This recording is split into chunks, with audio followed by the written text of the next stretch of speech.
dear students, as we have already done the paper 1 May June 2019 and we have already discussed in our previous two videos or the two parts from question number 1 to 10, and now we are going to solve question number 11.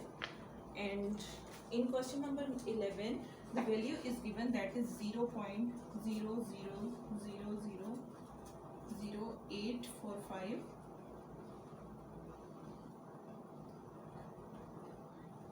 and we have to write this value in standard form.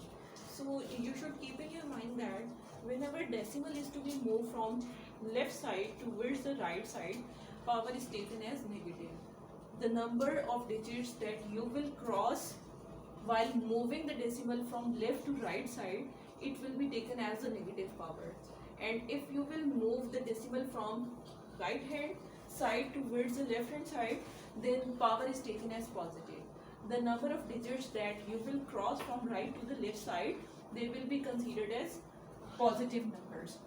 So you can see that if we want to convert this number into standard form, so this decimal is to be moved after 8. So 8.45 into 10 raised to power, now we will observe that count the number of digits that we have crossed while moving the decimal from this place to this place. So 1, 2, 3, 4, 5 digits are there, so minus 5, that will be the answer for this part. This is part number 1. And now come towards the part number B, in which the value of P is given, that is 2.7 into 10 raised to power 11, and Q is given, that is 9 into 10 raised to power 12. So these two values are given, and we have to write, condition is given in which we have to write the answers in standard form. So in part number 1 of this question, we have to do addition of P and Q. So first of all, we will write down the values, because you know that in paper 1 calculator is not allowed, so you have to move decimals towards left and right, so that you will be able to add, or like you can say that you can divide the fractions according to given situations. So P is 2.7 into 10 raised to power 11, and we have to add second value, that is the value for Q, that is 9 into 10 raised to power 12. So if I will move the decimal, as I have told you earlier, from right side towards the left side, then power is taken as positive. So in order to make these two values 10 raised to power 12, I will move this decimal before 2. So it will be 0.27 10 raised to power 12, and this is 9 into 10 raised to power 12. After adding both of them, I will get 9.27 10 raised to power 12. That is the answer for this part. Okay, now come towards the next part. In the next part, that is the second part, in which we have to do division. So P divided by Q is 0. Okay, I will simply take the already changed values, that are 0.27 10 raised to power 12 and 9 divided by 12, 10 raised to power 12. So this 10 raised to power 12 is cancelled with it. This is 0.27 divided by 9. If I will remove this decimal, then 100 is there in the denominator. So 27 divided by, this is 900. And after dividing it, I will get the answer, that is, I can also do in this form, that 9 into 10 raised to power, this is 2, and after doing simplification, so it will be 3 into 10 raised to power minus 2. That will be the answer for this part. Okay, now come towards question number 12. Question number 12 is also very simple, but this question is related to the sequence and series question. So the rth term of a sequence UR is given by UR is equals to 3R plus 2. So that is the equation or the sequence of rth term. In part number A, we have to find the third term, like u3 we are going to find. What will be the value for u3? Simply we will take this sequence, and u3 means we will put in place of r3. So this is 3 into 3 plus 2. So 3 3 is a 9 plus 2. This is 11. So 11 will be the answer, and this is the third term for this sequence. Now come towards B part.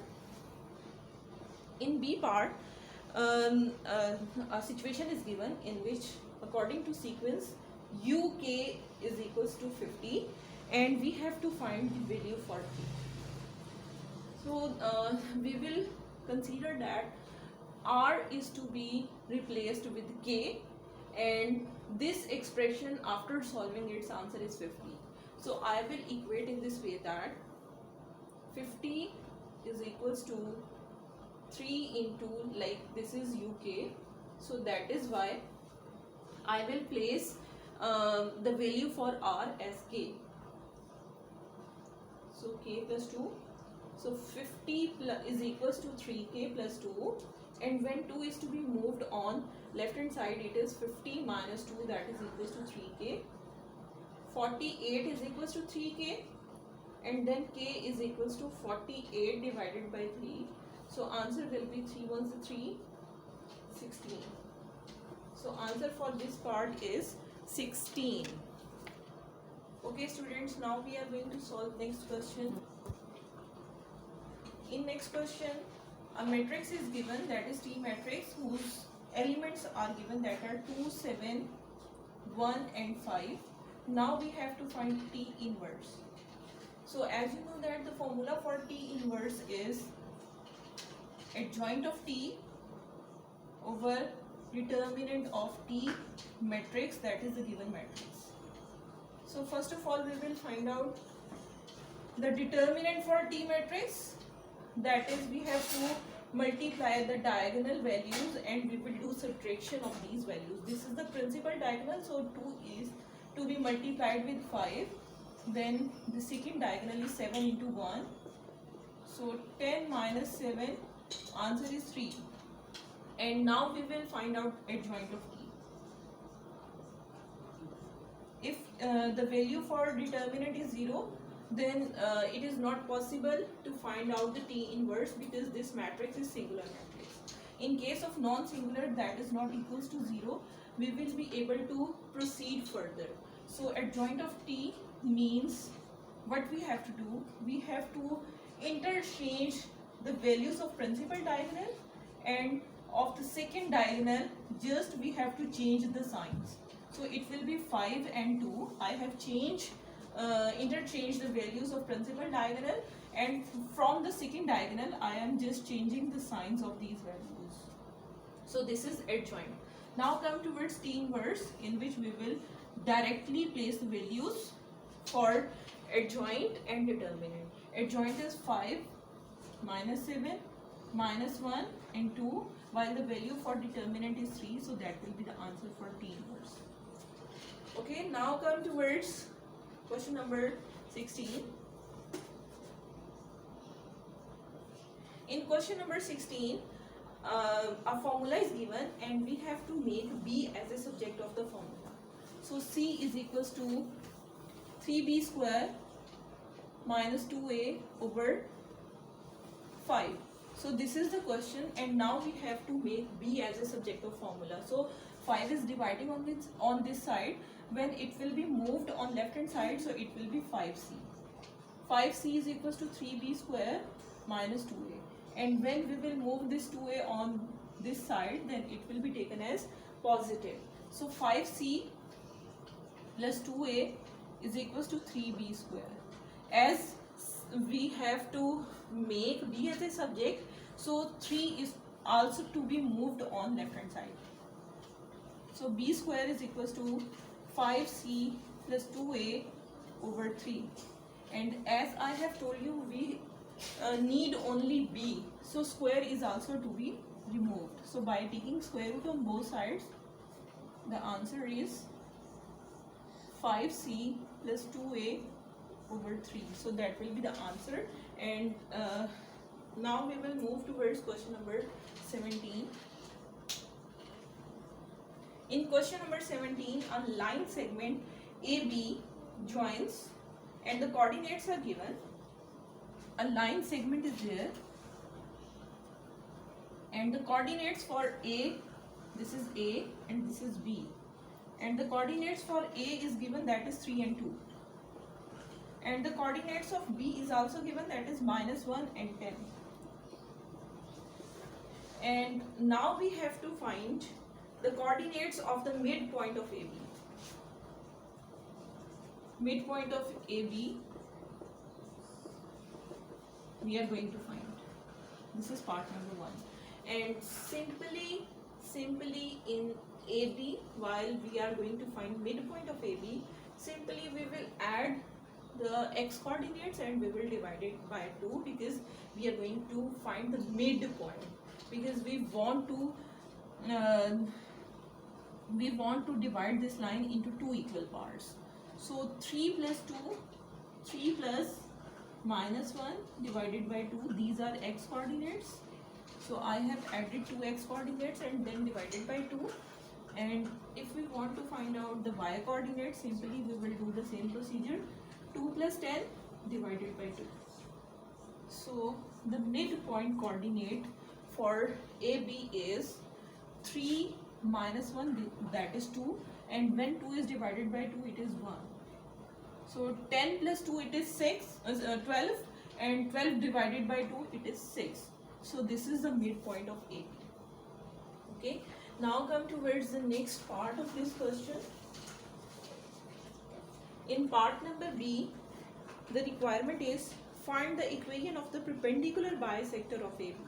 So in case of perpendicular bisector, you should keep in your mind a property that the product of their gradients, two lines that are perpendicular to each other, their simply gradient product will be equals to -1. So what we will do, first of all, we will find out the gradient for line AB. Gradient of AB, and the formula for gradient is y2 minus y1 over x2 minus x1. So y2 is 10, 10 minus 2, and then -1 minus 3. So after solving it, it is 8 minus 4, and this is -2. So the gradient for line AB is considered as m1, that is -2. And as I have told you, we have to find the equation of the perpendicular bisector of AB. So the gradient for perpendicular bisector is m2, let's say, and we are going to find out m2. So as I have told you, the property m1 multiplied by m2 is equals to -1. So m1 multiplied by m2 is equals to -1. m1 is -2, and we are going to find m2. So minus is cancelled with minus, and m2 gradient is 1 over 2. So that is the gradient. Okay, now we are going to find the equation, that is y is equals to mx plus c,